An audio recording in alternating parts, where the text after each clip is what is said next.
আল্লাহ তাআলা কিয়ামতের কঠিন ময়দানে যেদিন স্বামী স্ত্রীকে চিনবে না, স্ত্রী স্বামীকে দেখে পালিয়ে যাবে, বন্ধু বন্ধুরে চিনবে না, পীর সাহেব মুরিদরে চিনবে না, মুরিদ পীর সাহেবরে চিনবে না, দলের কর্মী তার নেতারে চিনবে না, নেতা তার কর্মীরে চিনবে না, বন্ধু বন্ধুরে দেখে পালাবে। এই কঠিন মুহূর্তে সূর্যটা মাথার কাছে চলে আসবে, জমিনটা তামার জমিন হবে, আজকের জমিনের মতো নয়।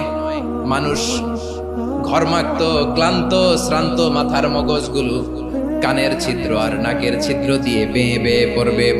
বিশ্বনবী ফরমান, কিয়ামতের ওই কঠিন ময়দানে 7 শ্রেণীর ব্যক্তিকে রব্বুল আলামিন তার আরশের নিচে ছায়া দিবেন।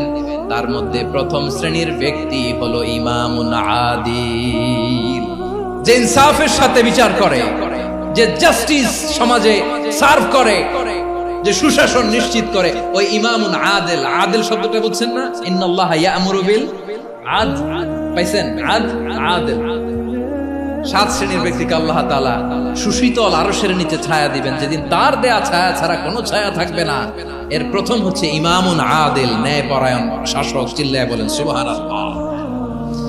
আবার বিশ্বনবী বললেন, ইন্নাল মুকসিতিনা ইনদাল্লাহি আলা মানাবির মিন নূর আন ইয়ামিনির রহমান। কিয়ামতের দিন যারা ন্যায় পরায়ণ হিসেবে আল্লাহর সামনে দাঁড়াবে, কিয়ামতের দিন রব্বুল আলামিন তার আরশের ডান দিকে ওই ন্যায় পরায়ণ লোকদের জন্য আরশের ডান দিকে একটা নূরের মিম্বারে তাদেরকে বসার সুযোগ করে দিবে।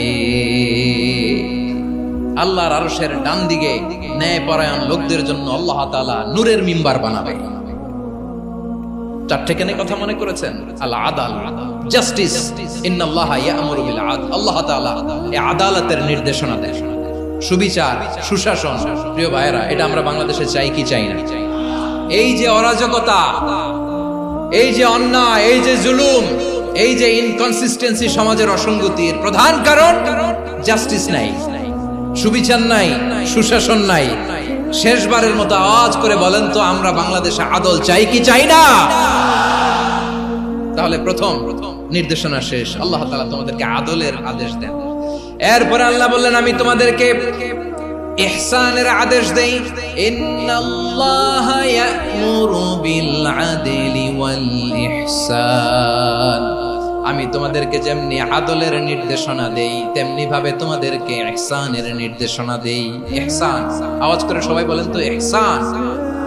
ইহসান মানে কারো প্রতি সফট হার্টেড হওয়া, মহানুভব হওয়া, অনুগ্রহ পরায়ণ হওয়া, অনুগ্রহশীল হওয়া, একে অপরের প্রতি দয়াদ্র হওয়া।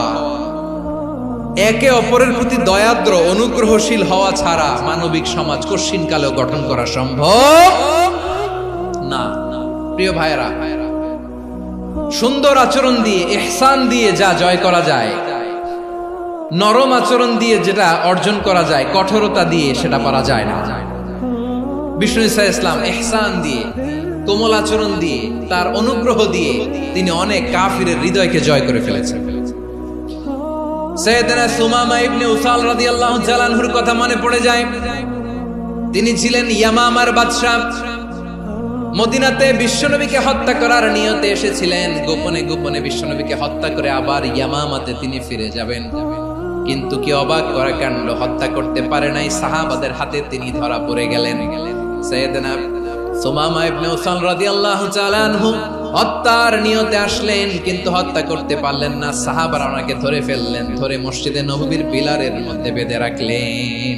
সুমামা ইবনে উসাল, সিরাত থেকে শুনে, সিরাত থেকে শোনাচ্ছি, রাদিয়াল্লাহু তাআলা আনহু ইয়ামামার অধিপতি ছিলেন। বিশ্বনবীকে হত্যার জন্য আসছেন, ধরা পড়ে গেছেন, এখন মসজিদে নববীতে বেঁধে রাখছে, তার মানে বন্দী। এখন স্ট্যাটাস কি? বন্দী, ক্যাপ্টিভ। বিষ্ণু ঈসা ইসলাম সাহাবাদেরকে বললেন, তার খোঁজ খবর নিও, সুমামা ইবনে উসালের খোঁজ খবর নিও। সাহাবারা বলেন, ইয়া রাসূলুল্লাহ, আপনাকে হত্যা করতে এসেছে, তার তো কঠিন ক্যাপিটাল পানিশমেন্ট হওয়া দরকার, কঠিন শাস্তি হওয়া দরকার। বিশ্বনবী বললেন, না, আমি যেটা জানি তোমরা সেটা জানো না, তোমরা সুমামার সাথে ভালো আচরণ করো। বিশ্বনবী সুমামার কাছে গেলেন। প্রথম দিন যে তিনি কালেমার দাওয়াত দিলেন, ইমানের দাওয়াত দিলেন, ইসলামের দাওয়াত দিলেন, রিসালাতের দাওয়াত দিলেন, আখিরাতের দাওয়াত দিলেন। পরের দিন যে বিশ্বনবী সালাতের দাওয়াত দিলেন, যাকাতের দাওয়াত দিলেন, ইসলাম কি, কিভাবে, কেমন করে পালন করতে হয় চমৎকার আর্টিকুলেট করতে শুরু করলেন। তন্ময় হয়ে সুমামা ইবনে উসাল রাদিয়াল্লাহু তাআলা আনহু বিশ্বনবীর কথাগুলো শুনতে আরম্ভ করলো। একদিন নয়, 2 দিন নয়, টানা 3 দিন বিশ্বনবী সুমামার কাছে ইসলামকে প্রেজেন্ট করেছেন, উপস্থাপন করেছেন। আওয়াজ করে বলেন, কয় দিন? 3 দিন। 3 দিন মসজিদে নববীতে বাধা। আর সাহাবীদেরকে বললেন, তার খোঁজ খবর নিও, তোমরা যে রুটি বানাও এর মধ্যে সবচেয়ে ভালো আটার রুটিটা তারে দিও, সবচেয়ে রিফাইন্ড খেজুর, যেটা পিওর খেজুর, এটা তারে দিও। আর বিশ্বনবী নিজের ওট থেকে দুধ দহন করে ওনার বাড়ির এক কর্মচারীকে বলেছেন, দুধ দহন করে সুমামার জন্য নিয়েছে। সুবহানাল্লাহ পড়বেন না? সবাই তো অবাক, ইয়ামামা থেকে আসছে নবীকে হত্যা করতে, বিশ্বনবী দেখে তারে জামাই আদর করে। একদিন নয়, 2 দিন নয়, টানা 3 দিন বিশ্বনবী এভাবে সুমামার কাছে যেয়ে ইসলামকে প্রেজেন্ট করতে আরম্ভ করলেন, ইসলামকে উপস্থাপন করতে শুরু করলেন।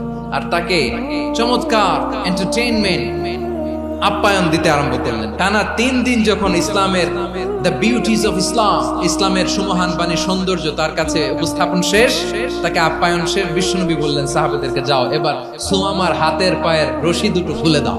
সাহাবারা তর্ক জুড়ে দিলেন, লা ইয়া রাসূলুল্লাহ, এমনটা করবেন না তো, ভয়ঙ্কর ভয়ঙ্কর খুনি, কি জানি কি হয়ে যায়। বিশ্বনবী বললেন, না, তার হাতে পায়ের রশিগুলো খুলে দাও। সাহাবারা বিশ্বনবীর কথা মতো তার হাতে পায়ের রশিগুলো খুলে দিল। সুমামা মুহূর্তের মধ্যে মসজিদে নববী থেকে বের হয়, ইয়ামামায় ফিরে না যে মসজিদে নববীর পাশে একটা খেজুর বাগান ছিল, সেখানে চলে গেলেন। সেখানে একটা ছোট্ট কুয়া ছিল, কুয়ার পানি দিয়ে তিনি গোসল করলেন। সুবহানাল্লাহ পড়েন। কুয়ার পানি দিয়ে গোসল করে মসজিদে নববীর সামনে এসে বিশ্বনবী এবং সাহাবাদের সামনে দাঁড়িয়ে সাব্বাবা উঁচু করে বললেন, আশহাদু আল্লা ইলাহা ইল্লাল্লাহ ওয়া আশহাদু আন্না মুহাম্মাদান আবদুহু ওয়া রাসূলুহু। আমি সাক্ষ্য দিচ্ছি আল্লাহ ছাড়া কোনো ইলাহ নাই, আর মুহাম্মদ আল্লাহ তাআলার প্রেরিত বান্দা এবং রাসূল। প্রিয় ভাইরা, ইহসান দিয়ে যা জয় করা যায়, কঠোরতা দিয়ে সেটা কঠিনকালেও জয় করা যায় না। আওয়াজ করে বলেন, ঠিক কি না? এবার সুমামা দাঁড়িয়ে বলে, ওগো নবী, আমি তো কালিমা পড়ে মুসলমান হয়ে গেলাম, এবার শোনেন, এই মুহূর্তের আগে আপনার চেহারার চাইতে নিকৃষ্ট কোনো চেহারা আমার কাছে ছিল না, কিন্তু শাহাদা পাঠ করার পরে আপনার চেহারার চাইতে উত্তম শ্রেষ্ঠ কোনো চেহারা আমার কাছে আর নাই। ও নবী, আজকের দিনের আগে ইসলাম ধর্মের চেয়ে নিকৃষ্ট অপছন্দনীয় কোনো ধর্ম আমার কাছে ছিল না, কিন্তু এই মুহূর্ত থেকে ইসলামের চেয়ে সেরা শ্রেষ্ঠ পছন্দনীয় কোনো ধর্ম আমার কাছে নাই। নবী গো, আজকের দিনের আগে মদিনার চাইতে অপছন্দনীয় নিকৃষ্ট কোনো শহর আমার কাছে ছিল না, কিন্তু এই মুহূর্তের পর থেকে মদিনার চাইতে কোনো শ্রেষ্ঠ শহর আমার জানা নাই। সে ছিল গমের বড় ডিলার, গম বেচতো। কি বেচতো? তার গম কিনে মক্কার লোকেরা রুটি খাইতো। সে ঘোষণা দিল, আজকে থেকে মক্কাবাসীদের জন্য সব গম আমি হারাম করে দিলাম, মক্কাবাসী এখন না খেয়ে মরে। সুবহানাল্লাহ পড়বেন না? মক্কাবাসী বিশ্বনবীর কাছে আসলেন, এসে বললেন, মুহাম্মদ, আমরা তো তোমার ভাই, তোমার চাচা, তোমার ভাতিজা, তোমার আত্মীয়, তুমি সুমামারে বলো সে যেন আবার গমের সাপ্লাই মক্কার জন্য অনুমতি দিয়ে দেয়। বিশ্বনবীর অনুমতি ক্রমে সুমামা আবার মক্কাতে গম পাঠাতে শুরু করলো। পড়েন সুবহানাল্লাহ। ইহসান, ইহসান দিয়ে আপনি যেটা জয় করতে পারবেন, you can win the heart of your enemies. ইহসান দিয়ে আপনি আপনার শত্রুর হৃদয়কে জয় করতে পারবেন। এজন্য আল্লাহ বললেন, ওয়া আনফিকু ফি সাবিলিল্লাহি ওয়া লা তুলকু বিআইদিকুম ইলাত তাহলুকা ওয়া আহসিনু ইন্নাল্লাহা ইউহিব্বুল মুহসিনিন। তোমরা আল্লাহর রাস্তায় দান করবে আর নিজেরা নিজেদেরকে ধ্বংসের হাতে ঠেলে দিও না। তোমরা একে অপরের প্রতি ইহসান করবে, কারণ ইহসানকারীদেরকে আল্লাহ বড় ভালোবাসেন। সুবহানাল্লাহ পড়েন। আবার সূরা রহমানে আল্লাহ বললেন, হাল জাযাউল ইহসানি ইল্লাল ইহসান ফাবিআইয়ি আলা, সবাই পড়েন, ফাবিআইয়ি আলাই রাব্বিকুমা তুকাযযিবান। ইহসানের প্রতিদান হিসেবে ইহসানি হয়। বিশ্বনবী সুমামার প্রতি যেমন ইহসান করেছেন, সুমামাও ঠিক তেমন ইহসান ফিরিয়ে দিয়েছে। ঠিক কিনা বলেন? তাহলে এক নম্বরে হচ্ছে ন্যায় বিচার, দুই নম্বরে সবাই বলে ইহসান, সদাচরণ। ইহসান দুই ধরনের প্রিয় ভাইরা, ইহসান ফিল ইবাদা, ইহসান ফিল মুআমালা। ইহসান ফিল ইবাদা হচ্ছে একাগ্র অনুভবে ইবাদতে ডুব দেওয়া, এর নাম ইবাদতের ইহসান। সুবহানাল্লাহ পড়ুন।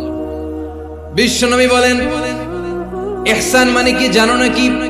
হাদিসে জিবরিলে সাইয়েদনা জিবরিল আলাইহিস সালাম বিশ্বনবীকে বললেন আখবিরনি আনিল ইহসান। নবী আমাদেরকে বলেন ইহসান মানে কি?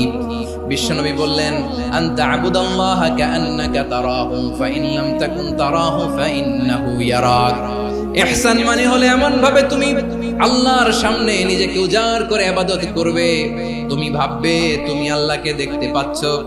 আর এটা যদি ভাবা তোমার জন্য কঠিন হয়ে যায়, অন্তত এতটুকু তুমি ভাববা যে আল্লাহ তোমাকে দেখতে পাচ্ছেন। ঠিক কিনা বলেন? আমার বীর চট্টলার ভাইয়েরা, কেউ যেটা দেখে না সেটা দেখে কে? এই বিশ্বাস হৃদয়ের মধ্যে আছে? নামাজে যখন দাঁড়ান এই ফিলিংসটা আনা যাবে? এসা পর্যন্ত যে আমরা হায়াত পাবো কোনো গ্যারান্টি আছে? সবাই আওয়াজ করে বলেন গ্যারান্টি আছে? গ্যারান্টি নাই। এজন্য বিষ্ণু ইসলাম বলেছে এমন ভাবে নামাজে দাঁড়াও, ইবাদত করো, মনে করো হতে পারে এটাই আমার জীবনের শেষ নামাজ। Perform the salah as if this is your last and final prayer. এমন ভাবে সালাতে দাঁড়াও, ভাবো হতে পারে এটাই তোমার জীবনের শেষ নামাজ। এমন ভাবে নামাজে দাঁড়াও, ভাবো এটাই শেষ নামাজ। তাহলে নামাজে একাগ্রতা বাড়ায় দিবে কে? ফলে ইবাদতের ইহসান আমাদের অর্জিত হবে। আর মুআমালাতে ইহসান হলো, বিশ্বনবী বলেন ইন্নাল্লাহা তাবারাকা ওয়া তাআলা كتب الإحسان على كل شيء فإذا قتلتم فأحسنوا القتلة وإذا ذبحتم فأحسنوا الذبح وليحد أحدكم شفرته وليرح ذبيحته। ইহসান দুই ধরনের, আওয়াজ করে বলতে হবে কয় ধরনের? একটা হচ্ছে ইহসান ফিল ইবাদা, ইবাদতে ইহসান। ইবাদতে ইহসান কি? একাগ্র অনুভব দিয়ে ইবাদত করা, মন প্রাণ দিয়ে ইবাদত করা। আর মুআমালাতে ইহসান কি? সব কাজে, দৈনন্দিন কাজে, কর্মে, সামাজিক অ্যাক্টিভিটিতে কোমলতা প্রদর্শন করা, অনুগ্রহের সাথে সবকিছু করা। আল্লাহ তাআলা ইন্নাল্লাহা তাবারাকা ওয়া তাআলা কাতাবাল ইহসান আলা কুল্লি শাই, তিনি সবকিছুর ব্যাপারে ইহসানকে আবশ্যক করেছেন। সবকিছু, মুমিনের সব কাজে ইহসানের পরশ থাকবে। ওয়া ইযা কাতালতুম ফাহসিনুল কিতলা, বিষ্ণুই বলেন তুমি যখন কাউকে হত্যা করো ইহসানের সাথে করো। সুবহানাল্লাহ পড়বেন না? যখন হত্যা করো তখনও ইহসানের সাথে। আচ্ছা হত্যা করবো আবার ইহসান আসবে করতে, করে তো মেরেই ফেলবো আমি। আল্লাহ, ও ভাই একজন খুন করেছে, খুনি, রাষ্ট্রীয় আইনে তার শাস্তি হয়েছে ডেথ পেনাল্টি, মৃত্যুদণ্ড। এখন মৃত্যুদণ্ড দেখে আপনি যেমনি মন চায় তেমনি মারবেন লোকটারে? ওর নাক কেটে ফেলতে পারবেন? ওর কান কাটতে পারবেন? ওর চোখ উপড়ে ফেলতে পারবেন আপনি? যেমন মন চায় তার অঙ্গহানি করা যাবে না। ইহসানের সাথে তাকে হত্যা করো। সুবহানাল্লাহ, this is Islam, this is the true essence of Islam. ওয়া ইযা যাবাহতুম ফাহসিনু যাবহা, যখন জবাই করবে তখনও ইহসানের সাথে জবাই করবে। করব জবাই, ওইখানেও নাকি ইহসান। আচ্ছা কুরবানির দিন আমরা পশুগুলোরে কি করি বলেন সবাই আওয়াজ করে? জবাই। জবাই মানে তো এটার মেরেই ফেলতেছি, একটু পরে তো টুকরো টুকরো করে গোশতগুলো খাবো, এটা তো খাবো, এটা তো মেরেই ফেলবো। বিষ্ণুই বলে না, জবাইয়ের মধ্যেও মুমিনের জবের ভেতরেও ইহসানের পরশ থাকা চাই। যখন জবাই করবে প্রাণীটাকে হাত পা টাইট করে বেঁধে নাও, ছুরিটাকে শার্পেন করে নাও, ধারালো করে নাও, যাতে অল্প সময়ে জবাইটা হয়ে যায়, প্রাণীটা যাতে কম কষ্ট পায়। সুবহানাল্লাহ পড়েন। দিস ইজ কল্ড ইহসান। আল্লাহ তাআলা যেমনি আদলের আদেশ করেছেন, ন্যায় বিচার, জাস্টিস এনশিওর করতে বলেছেন, সমাজে ইহসানের ব্যবহার, ইহসানের অনুশীলন তিনি করতে বলেছেন। এজন্য মুমিনের প্রতিটি কাজে, আমার চট্টগ্রামের ভাইরা আমার দিকে তাকান, খেয়াল করে শুনুন, মুমিন জীবনের প্রতিটি কাজে ইহসানের পরশ থাকা চাই। আমরা যেন আমাদের পরিবারের প্রতি ইহসান করি, আমরা যেন আমাদের কর্মচারীদের প্রতি ইহসান করি, আমরা যেন আমাদের কলিগদের প্রতি ইহসান করি, আমরা যেন আমাদের ভাইদের প্রতি ইহসান করি। মুমিন জীবনের প্রতি কাজে ইহসানের পরশ থাকার দরকার আছে না নাই? কথা বুঝতে পেরেছেন? তাহলে আল্লাহ তাআলার তিনটা আদেশ ছিল, কয়টা গেল? প্রথমে কি ছিল? আদল। দুই নম্বরে, তিন নম্বরে রব্বুল আলামিন বললেন ওয়া ইতাইদিল কুরবা, নিকটাত্মীয়দেরকে দান করো, নিকট আত্মীয়দেরকে দাও, যারা তোমাদের ব্লাড কানেকশনের আত্মীয় তাদেরকে তোমরা দাও। এখানে জেনারেলি বললেন দাও, কি দিব সেটা তিনি এখানে বলেন নাই, সেটা তিনি সূরাতুল ইসরার মধ্যে বলেছেন। আল্লাহ বলেন ওয়া আতিদাল কুরবা হাক্কাহ, নিকট আত্মীয়দেরকে তাদের অধিকার, তাদের প্রাপ্য তোমরা বুঝিয়ে দাও। দেখেন, একটা শান্তির সমাজ, একটা সমৃদ্ধ সমাজ, একটা মানবিক সমাজ গঠনের জন্য আল্লাহ তাআলা বেশি না মাত্র তিনটা অর্ডার, তিনটা ভার্ডিক্ট তিনি জারি করেছেন। এক নাম্বার সুশাসন, ন্যায় বিচার। দুই নাম্বার ইহসান। তিন নাম্বার নিকটাত্মীয়, যারা কাছে তোমার ভেরি ক্লোজ রিলেশনশিপে আছে তাদেরকে দাও। দাও, দিলে বাড়িয়ে দেয় কে? অনেকে দিতে চায় না, কৃপণতা করে। দিলে বাড়ায় দেয় কে? ওমিয়া মদিনার মধ্যে সবচাইতে গরিব সাহাবী ছিল বেলাল রাদিয়াল্লাহু তাআলা আনহু। ওনার এন্টায়ার অ্যাসেট, সম্পদের পরিমাণ কতদূর জানেন? একটা লুঙ্গি। বেলাল রাদিয়াল্লাহু তাআলা আনহু, ওনার টোটাল ওয়েলথের এস্টিমেশন হচ্ছে মাত্র একটা লুঙ্গি। একটা লুঙ্গি, টোটাল ওয়েলথ এস্টিমেশন, টোটাল সম্পদের পরিমাণ বেলাল রাদিয়াল্লাহু তাআলা আনহুর কি ছিল? ওই বেলাল রাদিয়াল্লাহু তাআলা আনহুকে বিষ্ণু ইসলাম বলেছেন আনফিক ইয়া বেলাল, ও বেলাল তুমিও দাও। ওয়ালা তাখশা মিন যিল আরশি ইখলালা, আরশের অধিপতির তো কোনো ঘাটতি নাই, তুমি দিলে ওই আল্লাহ তোমারে বাড়ায় দিবে। এজন্য আমার প্রিয় ভাইয়েরা, দিলে কমে না, দিলে বাড়ে। অনেকে ধরে রাখে, নতুন কিছু নিতে পারে না, হাত দিয়ে যেটা ধরে রেখেছেন এটা দিয়ে দেন, বড় একটা ধরার সুযোগ পাবেন। জোরে বলেন ঠিক কিনা? রব্বুল আলামিন বললেন ৩ নাম্বার আদেশ হলো তোমাদের প্রতি সমাজটারে কেমন করে মানবিক সমাজ, সুন্দর সমাজ গড়বা। ৩ নাম্বার আদেশ হলো ওয়া আতিদাল কুরবা হাক্কা, নিকটাত্মীয়দেরকে তাদের প্রাপ্য বুঝিয়ে দাও। এই নিকটাত্মীয়দেরকে তাদের অধিকার বুঝিয়ে দেওয়া, প্রাপ্য বুঝিয়ে দেওয়াতে আমাদের গাফলতি আছে না নাই? অনেকে দেখবেন অনেক আল্লাহওয়ালা তাহাজ্জুদ গুজার, সেজদা দিতে দিতে কপালে কালো দাগ ফেলে দিছে, সে তার বোনের হকটা আদায় করে নাই, আছে না নাই? অনেক বড় হাজী সাহেব, বিশাল লম্বা দাড়ি, ছেলেরে সব দিয়ে দিছে, মেয়েরে কিছু দেয় নাই, মেয়ের হক আদায় করে নাই, আছে না নাই? এই হাজী সাহেবেরা, এই আল্লাহওয়ালারা কিয়ামতের ময়দানে আটকে যাবে। আপনি অন্যের অধিকার নষ্ট করেছেন, তাদের রাইটস কে ভায়োলেট করেছেন। এজন্য আল্লাহ তাআলা বলেন, কারো অধিকার যদি কেউ নষ্ট করে, ওই সমাজটা মানবিক সমাজ কঠিনকালেও হতে পারে না। এজন্য ৩ নম্বর আল্লাহ বললেন ওয়া ইতা ইদিল কুরবা, নিকটাত্মীয়দেরকে দাও। কি দিবা? তাদের অধিকার দিয়ে দাও। বোনের অধিকার বুঝিয়ে দাও, মেয়ের অধিকার বুঝিয়ে দাও, ফুফুর অধিকার বুঝিয়ে দাও। দেখবেন অনেক মায়েরা ছেলের পাতে মুরগির রান দেয়, মেয়ের পাতে দেয় মুরগির ঠ্যাং। তো মেয়ের কি মুরগির রান খেতে মনে চায় না? মনে চায় না? এমনটা করা যাবে না। নিকটাত্মীয়দেরকে অধিকার দিয়ে দাও, নিকটাত্মীয়ের সাথে সুসম্পর্ক রাখো। আদেশটা কার?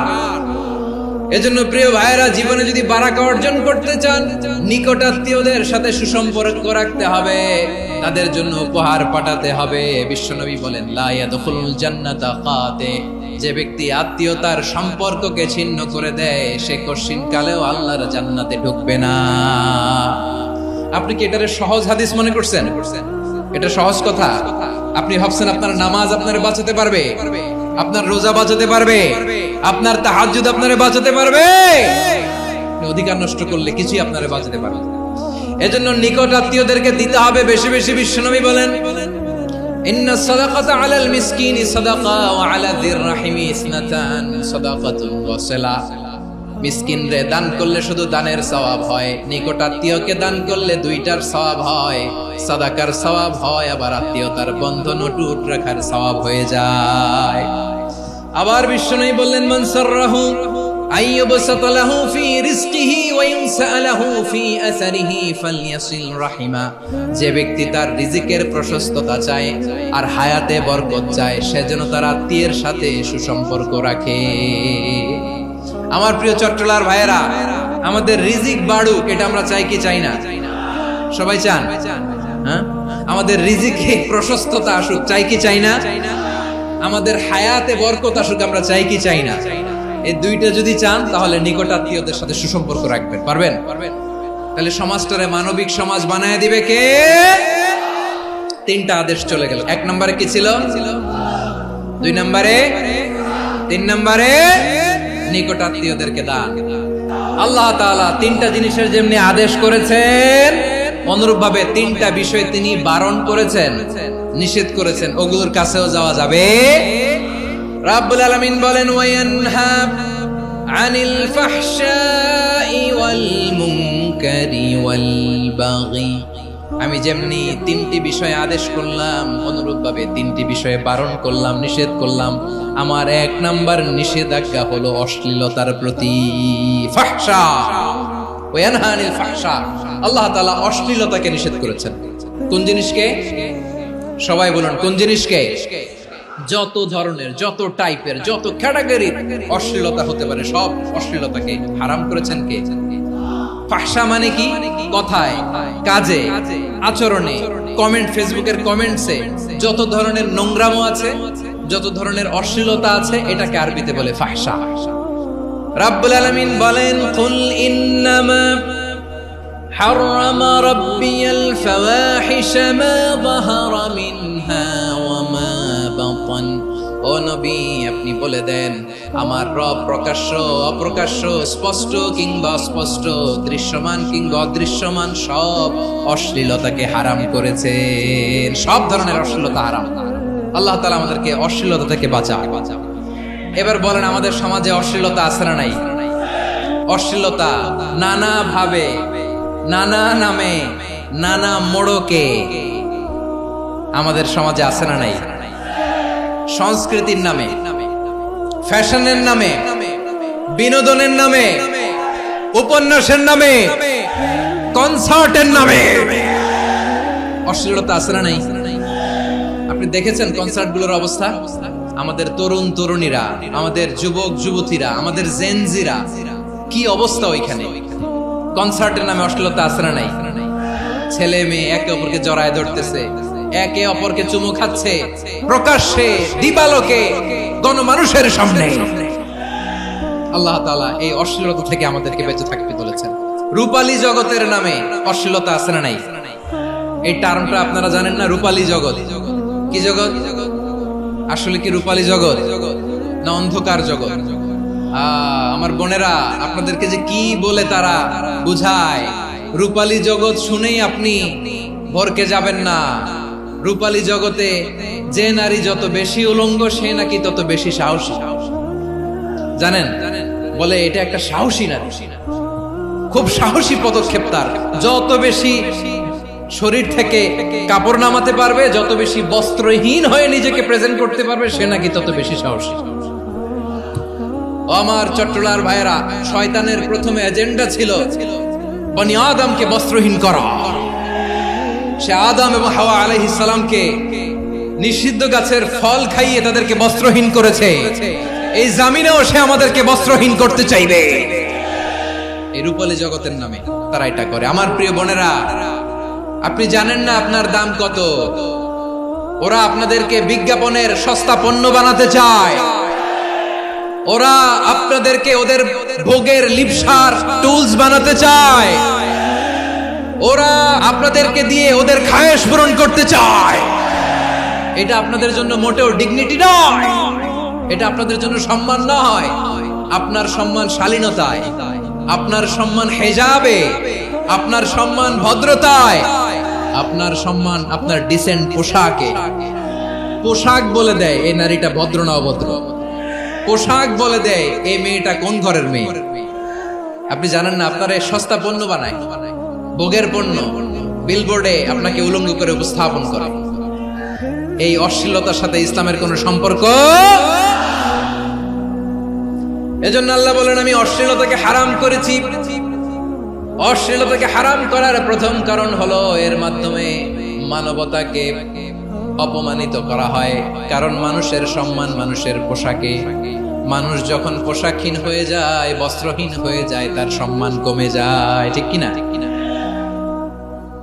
অশ্লীলতাকে হারাম করার প্রথম কারণ হচ্ছে মানুষ মানুষকে অপমান করে। একটা নারী, সে তো সম্মানিত, নারী যে কত সম্মানিত নারীর এটা বুঝেই নাই। বিশ্বনবী বলেন আদ-দুনিয়া কুল্লুহা মাতা ওয়া খায়রু মাতা'আদ দুনিয়া আল মারআতুস সালিহা। আমার বোনেরা, 5টা প্যান্ডেলে আপনারা এলইডিতে আমার আলোচনা শুনছেন, আমি জানি। আপনাদের এই গর্ভ যে কত দামি আপনি জানেন না।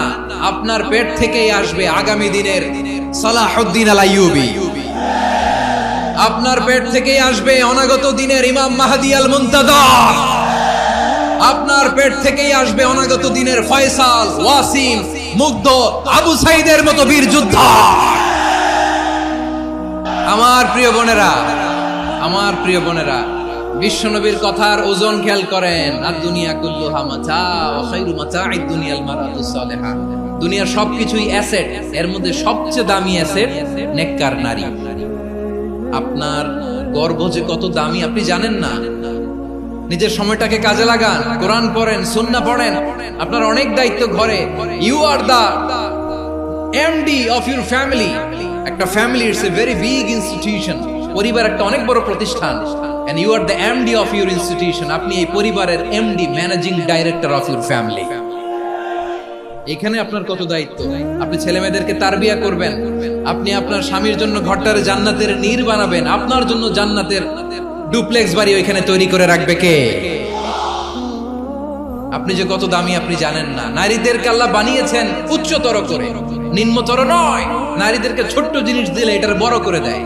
নারীদেরকে ভ্রূণ দিলে, শুক্রাণু দিলে নারী এটারে বাচ্চা হিসেবে উপহার দেয়, ঠিক কিনা?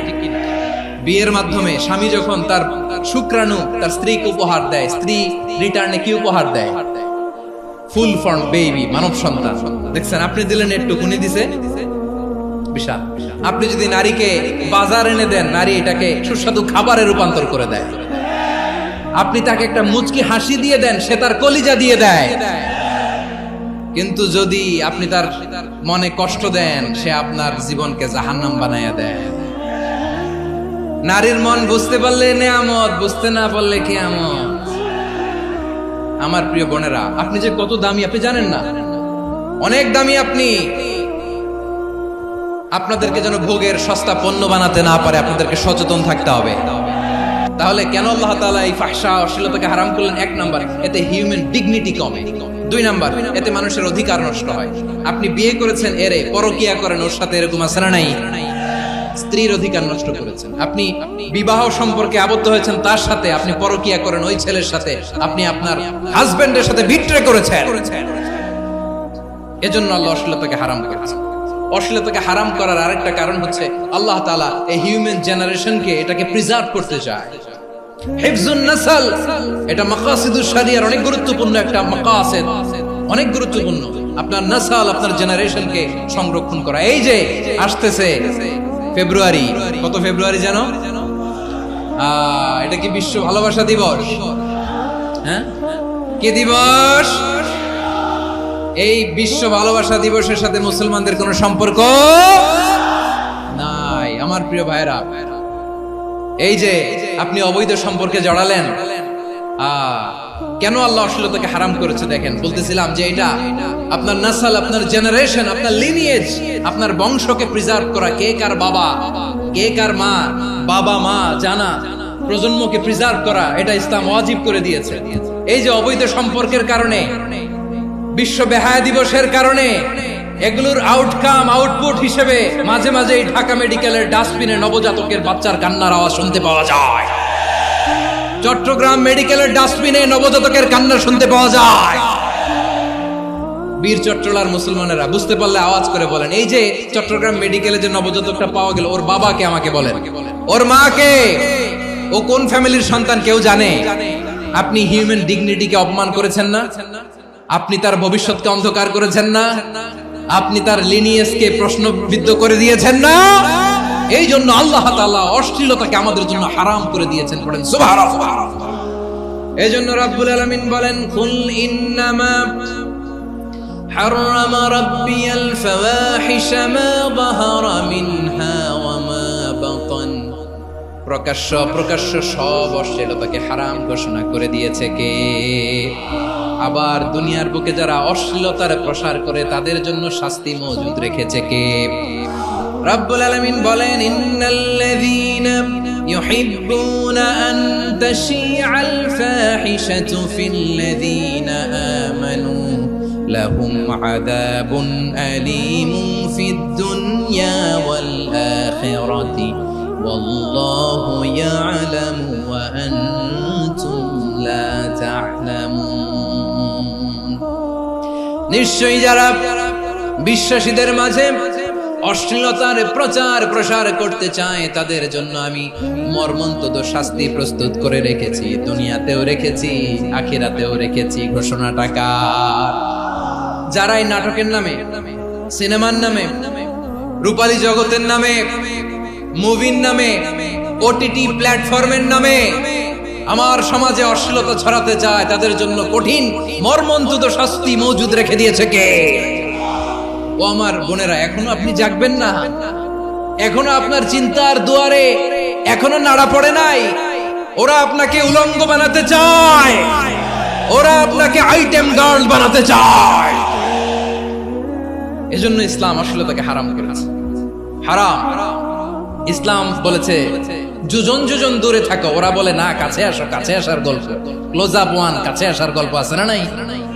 তাহলে অশ্লীলতার সাথে আমাদের কোনো সম্পর্ক? সবাই বলতে পারেননি, আওয়াজ করে বলুন, অশ্লীলতার সাথে আমাদের কোনো সম্পর্ক? আমরা এই সমস্ত ক্লোজ আপ ওয়ান, কাছে আসার গল্পের প্রোগ্রামে যাব? আমরা কোন ধরনের অশ্লীল কন্টেন্ট সোশ্যাল মিডিয়ায়, টিভিতে দেখব? কি যুগ যে আমরা কাটাচ্ছি আপনি কল্পনা করতে পারবেন না। পর্ন ইন্ডাস্ট্রি, নারী পুরুষের বস্ত্রহীন যুগল দৃশ্য, এটাকে দিয়ে ওরা কোটি ডলারের ইন্ডাস্ট্রি বানিয়েছে। পুরো মানব ইতিহাসে এরকম জঘন্য সময় মানব ইতিহাস পার করে নাই। পর্ন এটা ইন্ডাস্ট্রি হয়ে গেছে। আমাদের এই যুবকগুলো, জেনজিগুলো, ওদের চরিত্র বাঁচাবে কি করে? কেমন করে হেফাজত করবে ওদের এই মূল্যবান চরিত্র? আমার প্রিয় ভাইরা, এই অশ্লীলতার দ্য লেটেস্ট ভার্সন হচ্ছে LGBTQ, শরীফ থেকে শরীফা। শুনছেন আপনারা? দেখতে পুরুষ, আসলেই পুরুষ, সুস্থ একজন পুরুষ, 4 সন্তানের বাবা, বলে আমি মনে মনে নারী। দেখতে নারী, সুস্থ নারী, আসলেই সে দিব্যি একজন নারী, বলে আমি মনে মনে পুরুষ। সবচেয়ে ভয়ঙ্কর অশ্লীলতার সবচাইতে লেটেস্ট ভার্সন হচ্ছে এই ট্রান্সজেন্ডারিজম।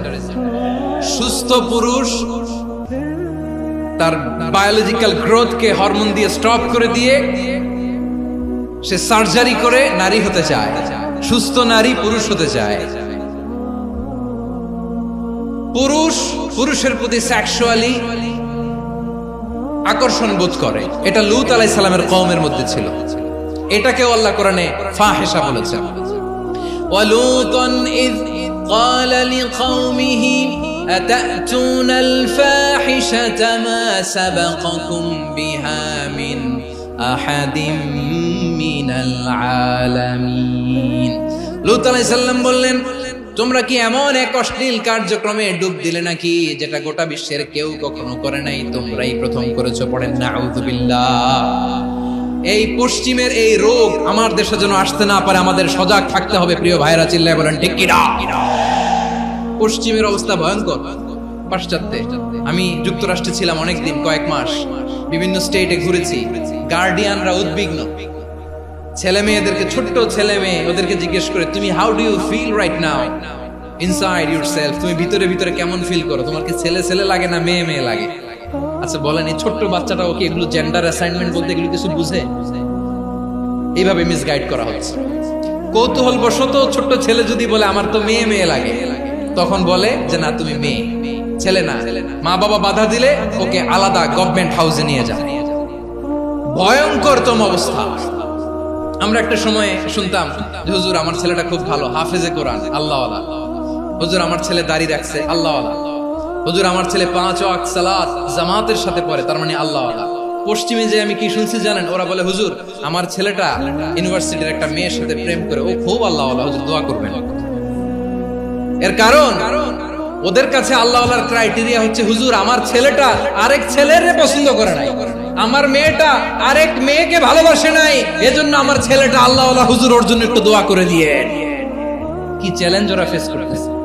ওনার ছেলে যে আরেক ছেলেরে বিয়ে করবে না, এটাতেই উনি খুশি যে আলহামদুলিল্লাহ আমার ছেলেটা একটা মেয়েরে ভালোবাসে, আমার মেয়েটা একটা ছেলেরে ভালোবাসে, মানে এটা খুব আল্লাহওয়ালা। নাউজুবিল্লাহ পড়তে পারলেন না? এজন্য অশ্লীলতার সাথে আমাদের কোনো সম্পর্ক। রাব্বুল আলামিন বলেন ওয়ায়ানহা আনিল ফাহশাই ওয়াল মুনকারি ওয়াল বাগি, তিনটা জিনিসকে আমি নিষিদ্ধ করলাম। এক নাম্বার হলো ফাহশা, অশ্লীলতা। দুই নাম্বারে হলো মুনকারের সমস্ত মন্দ কাজ। মুনকার মানে হচ্ছে যত মন্দ কাজ, খারাপ কাজ, বাজে কাজ, এটার বলে মুনকার। এটার কি বলে? আপনারা পড়ছেন না, তা'মুরুনা বিল মা'রুফি ওয়া তানহাউনা আনিল মুনকার। সৎ কাজের আদেশ, অসৎ কাজের নিষেধ। মুনকার, মুনকার হচ্ছে মানুষের স্বাভাবিক বিবেক বোধ যেটাকে খারাপ বলে, ওইটাই মুনকার। পৃথিবীর সব আসমানি গ্রন্থ যেটাকে খারাপ বলেছে, মানুষের স্বাভাবিক বিবেক বোধ যেটাকে খারাপ বলেছে, এগুলো সব মুনকার। যেমন ইফতিজিং, এটা কি ভালো না খারাপ? মজুদদারি, খাদ্যে ভেজাল দেওয়া, ওজনে কম দেওয়া, মাছে ফরমালিন মিশানো, চাঁদাবাজি, টেন্ডারবাজি, দখলবাজি, এগুলো আমাদের স্বাভাবিক বিবেকেই বলে এগুলো খারাপ, এগুলো হচ্ছে মুনকার। আল্লাহ তাআলা এই মুনকার থেকে আমাদেরকে বেঁচে থাকতে বলেন, আর শয়তান এই মুনকারের প্রতি আমাদের উদ্বুদ্ধ করে। আল্লাহ তাআলা বললেন ইয়া আইয়ুহাল্লাযীনা আমানু লা তাত্তাবিউ খুতুওয়াতিশ শাইতান ওয়া মান ইয়াত্তাবি' খুতুওয়াতিশ শাইতানি ফাইন্নাহু ইয়া'মুরু বিল ফাহশাই ওয়াল মুনকার। আল্লাহ বললেন আমার গোলামেরা শোনো শোনো, ও আমার বিশ্বাসী বান্দারা খবরদার, তোমরা কশিনকালেও শয়তানের পদাঙ্ক অনুসরণ করবে না, কারণ শয়তান তোমাদেরকে অশ্লীলতা এবং মন্দ কাজের দিকে উদ্বুদ্ধ করে। আমাদের কাজ হচ্ছে শয়তান আমাদেরকে যেদিকে নিতে চায় আমরা তার উল্টা দিকে যাব। শয়তান এই মন্দ কাজকে আমাদের কাছে বিউটিফাই করে, চাকচিক্যময় করে আমাদের সামনে উপস্থাপন করে। এজন্য আল্লাহ বলেন মুনকারকে থামাতে হবে, মুনকার প্রতিরোধ করতে হবে। মুনকার প্রতিরোধের দায়িত্ব শুধু আমাদের নাকি? শুধু আপনার খতিব সাহেবের, ইমাম সাহেবের, নাকি মুসলিম উম্মার সবার? আওয়াজ করে বলুন, মুনকার অসৎ কাজ প্রতিরোধের দায়িত্ব কার? রাব্বুল আলামিন বলেন কুনতুম খায়রা উম্মাতিন উখরিজাত লিন-নাসি তা'মুরুনা বিল মা'রুফি ওয়া তানহাউনা আনিল মুনকার। তোমাদেরকে শ্রেষ্ঠ জাতি করে জমিনের মধ্যে আবির্ভূত করা হয়েছে, যাতে করে তোমরা জমিনের ভেতরে সৎ কাজের আদেশ করতে পারো আর অসৎ কাজের নিষেধ করতে পারো। উম্মাহ, কুনতুম খায়রা, তাহলে গোটা উম্মার দায়িত্ব, এটা বুঝতে পারছেন তো? আচ্ছা, আর নিচে আসেন। এরপরে আল্লাহ বললেন শুধু উম্মাহ না, এই জমিনের রাজত্ব আমি যাদের হাতে দেই, এই জমিনের মালিক আমি যাদেরকে বানিয়ে দেই, যাদেরকে আমি সরকারের দায়িত্ব দেই, তাদেরকেও মুনকার প্রতিরোধের দায়িত্ব দিয়েছে কে? আল্লাহ বলেন যারা ক্ষমতার মসনদে বসেছে তাদেরকে 4 দফা কর্মসূচি আমি আল্লাহ দিলাম। আওয়াজ করে বলেন কয় দফা? আল্লাহ বলেন আল্লাযীনা ইম্মাক্কান্নাহুম ফিল আরদি আকামুস সালাতা ওয়া আতাউস যাকাতা ওয়া আমারু বিল মা'রুফি ওয়া নাহাউ আনিল মুনকার ওয়া লিল্লাহি আকিবাতুল উমুর। যারা এই জমিনের উত্তরাধিকার হয়েছে তারা 4 দফা কর্মসূচি নিয়ে সামনে আগাবা। সালাত কায়েম করবা, যাকাত আদায় করবা, সৎ কাজের আদেশ দিবা, অসৎ কাজ থেকে মুনকার প্রতিরোধ করবা। আদেশটা কার?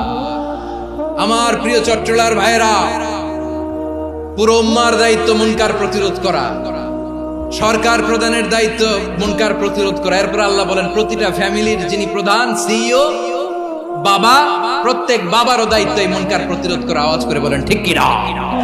যেমনটি সাইয়েদনা লুকমান আলাইহিস সালাম ওনার কলিজার টুকরা সন্তানকে আদেশ করেছেন, ইয়া বুনাইয়া আকিমিস সালাতা ওয়া'মুর বিল মা'রুফি ওয়ানহা আনিল মুনকার। পড়েন সুবহানাল্লাহ। বাবা ছেলেকে সবক দিচ্ছে, লুকমান আলাইহিস সালাম ছেলেকে বলতেছে, ওরে আমার কলিজার টুকরা সন্তান, ওরে আমার বাছা, নামাজ কায়েম করবা, সৎ কাজের আদেশ দিবা, আর মুনকার প্রতিরোধ করবা, অসৎ কাজ, সমাজ থেকে খারাপ কাজকে ঝেঁটে বিদায় করে দিবা। তাহলে দেখেন আমি স্টেপ বাই স্টেপ নামলাম। পুরা উম্মার দায়িত্ব, জমিনের উত্তরাধিকারী আল্লাহ যাদেরকে বানিয়েছেন সরকার, তাদের দায়িত্ব, প্রতিটি ফ্যামিলির প্রধানের দায়িত্ব, এরপরে বিশ্বনবী বলেন সচেতন প্রতিটি মুসলিমের দায়িত্ব সমাজ থেকে মুনকারকে উৎখাত করা। বিশ্বনবী বলেছেন মান রাআ মিনকুম মুনকারান ফালিয়ুগাইয়িরহু বিয়াদিহি ফাইন লাম ইস্তাতি ফাবিলিসানিহি ওয়া ইন লাম ইস্তাতি ফাবিকলবিহি ওয়া যালিকা আযআফুল ঈমান। সমাজে যে মুনকার দেখবে, খারাপ কাজ দেখবে, সেজন্য হাত দিয়ে সেটাকে থামায়। আমার প্রিয় ভাইরা, না থামালে আমরাই ডুববো শেষমেশ। আমাদের বাঁচার জন্য হইলেও থামাইতে হবে। রব্বুল আলামিন বলেন ওয়াত্তাকু ফিতনাতাল লা তুসিবান্নাল্লাযীনা যালামু মিনকুম খাসসা। ও আমার গোলামেরা, ওই আযাবকে ভয় করো যে আযাব যখন আমি জমিনের বুকে পাঠাই শুধু জালেমদেরকেই মারি না, আলেমদেরকেও মারি। আযাব যখন আসে তখন শুধু জালিমই মরে না, আলেমও মরে। জানেন মুসা আলাইহিস সালামের পায়ে একবার একটা লাল পিঁপড়া, তো উনি রেগে মেগে পাশি দেখে লাল পিঁপড়ার বাসা, পা দিয়ে ডলে মুছে সবগুলো পিঁপড়া মেরে ফেলছে। এই ঘটনাটা আল্লাহ ঘটিয়েছেন এজন্য মুসা আলাইহিস সালাম ছিলেন কালিমুল্লাহ, সরাসরি আল্লাহর সাথে কথা বলতেন। তিনি আল্লাহকে জিজ্ঞেস করেছিলেন, আল্লাহ তুমি যখন কোন জনপদে আযাব পাঠাও, শাস্তি দাও, ওখানকার শুধু জালেমরাই তো মরে না, ভালো মানুষগুলাও মরে, তো আযাব দিবা মুশরিকদের উপর দিবা, অবাধ্যদের উপর দিবা, ভালো মানুষগুলোরে মারো কেন? আল্লাহ বললেন মুসা, তোমার যে কামড় দিছিল পায়ের মধ্যে পিঁপড়া, কয়টা পিঁপড়া? একটা পিঁপড়া, তো সবগুলারে মারলা কেন? রেগে মেগে পুরো পিঁপড়ার বাসা ভেঙে ম্যাসাকার করলা কেন? আমি যখন অ্যাকশনে যাই, আমি যখন শাস্তি দেই, তখন এত বাস বিচার করা হয় না, বাস বিচার করা যায় না। যখন অ্যাকশনে যাওয়া হয় ওইটা ডাইরেক্ট অ্যাকশন হয়ে যায়। চিল্লায় বলো ঠিক কি না? এজন্য আমাদের বাঁচার জন্য হলে ওই পাপ থামাতে হবে, এই শয়তানের অট্টহাসি থামাতে হবে, অন্যায় অপরাধ সমাজ থেকে আমাদের থামাতে হবে। কারণ আযাব আসলে ওরাও মরবে, আমরাও মরবো। একটা জাহাজ 2 তলা, আপনি আছেন 2য় তলায়, নিচের তলার কিছু লোক জাহাজের তলা ছিদ্র করতে আরম্ভ করছে। কি ছিদ্র করতেছে? আচ্ছা, জাহাজের তলা ছিদ্র করলে তলা দিয়ে কি ঢুকে? এখন আপনি যদি বলেন আমার কি, আমি তো 2 তলায়, আমি তো ভালো আছি, ওরা ছিদ্র করে ওরা মরবে। আসলে কি শুধু ওরা মরবে? তলা দিয়ে যখন পানি ঢুকবে, জাহাজ ঢুকলে আপনিও মরবেন। এজন্য নিজে মরার আগে ওই পাগলগুলোর নিচতলায় যে থামাতে হবে। চিল্লায় বলেন ঠিক কি না? এজন্য আল্লাহ বললেন মুনকার প্রতিরোধের দায়িত্ব সমাজের টপ টু বটম সবার। এজন্য মুনকার প্রতিরোধ করার দরকার আছে না নাই?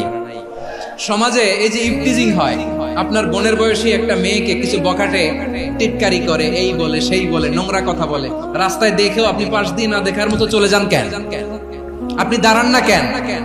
আপনি দাঁড়ালেই তো থেমে যাবে, কারণ সত্যের যে শক্তি তার সামনে মিথ্যা মুখ থুবড়ে পড়ে। আপনার সামনে ও কিছুই না, নাথিং। আপনি দাঁড়ান, ওকে প্রশ্ন করেন যে আমার বোনকে তুমি ডিস্টার্ব করো কেন? আপনাকে দেখে আরো 5 জন দাঁড়াবে, 5 জনকে দেখে আরো 10 জন দাঁড়াবে। আমাদের নীরবতা আর আমাদের নিশ্চুপ থাকাই জালিমদেরকে আরো শক্তিশালী জালিম বানিয়েছে। এজন্য মুনকার প্রতিরোধের দায়িত্ব আমাদের সবার। টেন্ডারবাজি, চাঁদাবাজি, দুর্নীতি, অপরাধ, দখলদারিত্ব, মজুদদারি, এগুলো সবকিছু একসাথে প্রতিরোধ করতে হবে। ঠিক কিনা বলেন? একটা মানবিক সমাজ যদি চাই, প্রতিরোধ করতে হবে। প্রিয় ভাইয়েরা, আল্লাহর শপথ নিয়ে বলি, এই নাসিহাত গুলো সবার জন্য, সব দলের জন্য, সব মতের মানুষের জন্য। আমরা কোনো দলের প্রতি মানুষকে ডাকি না, আমরা ডাকি ইসলামের দিকে। সব দলের, সব মতের, সব মানুষদেরকে আমরা আহ্বান জানাই, আসুন আমরা একটা সুন্দর সমাজ বিনির্মাণ করি। এই যে নতুন বাংলাদেশের এক সুযোগ এসেছে, আর জীবনে হয়তো আসবে না, সামনের 100 বছরে এই সময় আসবে না। আসুন দেশটাকে আমরা সাজাই, আসুন আমরা দুর্নীতি বন্ধ করি, আসুন আমরা চাঁদাবাজি বন্ধ করি, আসুন আমরা দখলদারিত্ব বন্ধ করি, আসুন আমরা এক দল আরেক দলকে নিশ্চিহ্ন করার যে রাজনীতি, এটা বন্ধ করি। সব দলের প্রতি আমার আহ্বান, আমরা চাঁদাবাজ মুক্ত বাংলাদেশ চাই, জুলুম মুক্ত বাংলাদেশ চাই, ফ্যাসিজম মুক্ত বাংলাদেশ চাই, গুণ খুন খারাপি মুক্ত বাংলাদেশ চাই। আমরা নতুন ভোরের বাংলাদেশ চাই। ওই বাংলাদেশ পাওয়ার জন্য মুনকার প্রতিরোধে, অন্যায় প্রতিরোধে যদি বাঘের বাচ্চার মতো, আবু সাইদের মতো দুই হাত উঁচু করে বুককে টান টান করে প্রসারিত করে দাঁড়াতে হয়, রাজি আছো মুসলমান? রাব্বুল আলামিন বলেন ওয়ায়ানহা আনিল ফাহশাই ওয়াল মুনকারি ওয়াল বাগি ইয়াইদুকুম লাআল্লাকুম তাযাক্কারুন। আল্লাহ বললেন আমি অশ্লীলতাকে নিষেধ করি, আমি সব ধরনের মন্দ কাজকে নিষিদ্ধ করি, সব শেষে আমি সীমা লঙ্ঘনকে তোমাদের জন্য নিষিদ্ধ করি। নিষিদ্ধ করেছেন কয়টা জিনিস?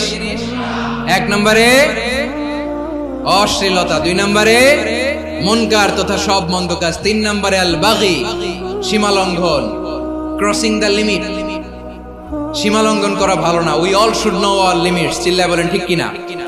একই আয়াতে আল্লাহ বললেন কুল ইন্নামা হাররামা রাব্বিয়াল ফাওয়াহিশা মা যাহারা মিনহা ওয়া মা বাতানা ওয়াল ইসমা ওয়াল বাগিয়া বিগাইরিল হক। অন্যায় ভাবে যে অবাধ্য হয়, যে সীমা লঙ্ঘন করে, তাদেরকেও আমি এটা হারাম করে দিলাম। সীমা লঙ্ঘন করা হারাম। আল্লাহ বারবার বারবার আমাদেরকে ওয়ার্নিং দেয়। যখন আমরা থামি না তখন আল্লাহ ধরে, আর যখন ধরে তখন ছাড়ে না। ধরে ধরে ধরে না, ধরলে আল্লাহ। ফেরাউনকে কিন্তু হুট করে ধরে নাই, আপনারা জানেন 9 বার ওয়ার্নিং দিয়েছে। ফেরাউনকে আল্লাহ তাআলা ওয়ার্নিং দিয়েছিল কয়বার? রব্বুল আলামিন বলেন ওয়ালাকাদ আতাইনা মূসা 9 আয়াতিন বাইয়িনাত। 9টা মুআজিজা দেখিয়েছি। 1 2 3 বারবার এইভাবে রিমাইন্ডার, ওইভাবে রিমাইন্ডার, এইভাবে নসিহত, ওইভাবে দাওয়া। ফাকুলা লাহু কাওলান লাইকিনা, নরম করে বলো, সফট করে বলো, যত ওয়ে হতে পারে দাওয়া মেথডোলজি। মুসা আলাইহিস সালামের সব অ্যাপ্লাই শেষ। 10ম বারে যে আল্লাহ ধরছে, 10ম বারে যে ধরেছে। এজন্য আল্লাহ বলেন আমি সীমা লঙ্ঘনকে পছন্দ করি না। কোরআনের অন্য আয়াতে বাগীকে বলা হয়েছে আল ইতিদা। সীমা লঙ্ঘন যারা করে তাদেরকে আল্লাহ বলেছেন মুতাদিন। ওয়াকাতিলু ফি সাবিলিল্লাহিল্লাযীনা ইউকাতিলুনাকুম ওয়া লা তা'তাদু ইন্নাল্লাহা লা ইউহিব্বুল মু'তাদিন। আমি সীমা লঙ্ঘনকারীদেরকে কোশ্চিনকালেও পছন্দ করি না। আমরা যেন সীমা লঙ্ঘন না করি, রাজি আছেন তো? যে কোনো ক্ষেত্রে ইবাদতে যেন সীমা লঙ্ঘন না করি। অনেকে আমরা ইবাদতে সীমা লঙ্ঘন করে ফেলি। বিশ্বনবী সাল্লাল্লাহু আলাইহি ওয়াসাল্লাম যেটা শিখিয়েছেন এর বাইরে যে অতিরিক্ত বুজুর্গ হতে চায়, এরকম আছে না নাই?